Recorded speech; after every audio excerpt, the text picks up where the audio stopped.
What's the difference between will and would? Like actually, like literal definition wise, or It depends upon the status of your brain right now. I'm not witty like that. Well, kasi yung will, yan. Yung would, yan. Pag magpuputol na yan, yan na yun. Would. Yung will yan. Ikaw, Agree na lang masaya ha. Wala na pa tayo na. Sakto to.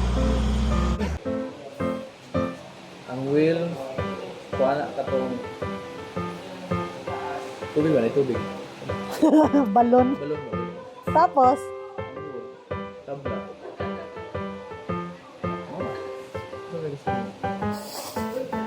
If there's a will, there's a would. Kaya mo yan.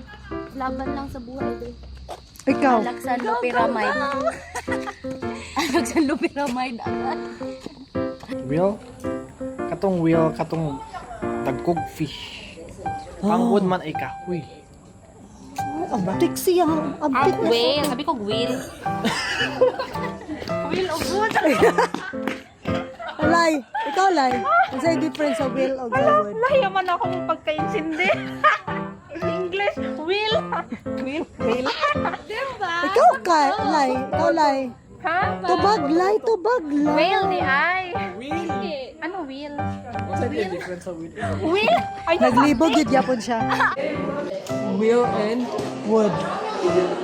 will and would. I'm sorry.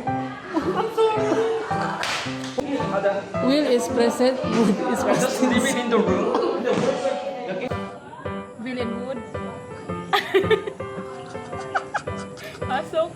Pasok. Kaya akong pagkaintindihan na ganiha. Wala ko Kung saan yung pagkaintindi good Lay? Wala pa siya kahuman. Will, Jun nga. Ang will yung gulong. Ang wood yung kahoy.